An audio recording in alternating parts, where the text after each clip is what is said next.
مسجد نبوی سے باہر نکلتے ہیں تو آگے حضرت عمر و ابو بکر رضی اللہ تعالی عنہما کھڑے ہیں.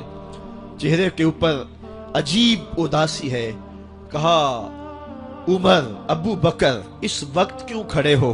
عرض کی حضور بھوک نے گھر میں ٹکنے نہیں دیا. ہم نے چاہا حضور کا چہرہ دیکھ لیں تو کچھ پیاس بجھ جائے، کچھ بھوک مٹ جائے. حضور نے فرمایا میرا حال بھی یہی ہے. جس چیز نے تجھے گھروں سے نکالا ہے وہی چیز مجھے گھر سے نکال لائی ہے. چلتے ہوئے حضرت ابو ایوب انصاری کے گھر کے قریب سے گزرے.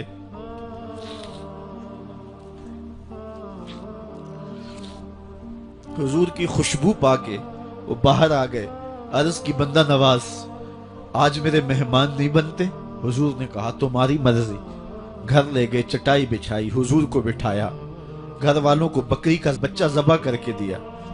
کہا جلدی جلدی کھانا تیار کرو، میرے آقا کو بھوک لگی ہوگی. یہ کہہ کے واپس آئے، حضور کے پاس بیٹھے. نظر چہرے پہ پڑی تو گھبرا گئے. نکاحت کے آثار اتنے واضح تھے کہ سمجھ آ رہی تھی کتنے دنوں سے حضور نے کچھ نہیں کھایا. اٹھ کے باغ میں چلے گئے، کھجوروں کا خوشہ توڑا، حضور کے سامنے رکھا. کہا بندہ نواز جب تک کھانا تیار نہیں ہوتا یہ کھجوریں تناول فرمائیں. تھوڑی دیر کے بعد کھانا دسترخوان پہ لگ گیا. حضور سے عرض کی گئی حضور آئیں کھانا تناول کر لیں. حضور نے دسترخوان پر تشریف فرما ہو کر کے حضور نے کپڑا اٹھایا تو حضور نے جب دیکھا کہ کھانا ہے تو حضور نے ایک روٹی لی اور چند بوٹیاں اٹھائیں اور ایک خادم کو بلا کر کے کہا جاؤ ہمارے گھر لے آؤ، میری بیٹی فاطمہ کتنے دنوں سے بھوکی.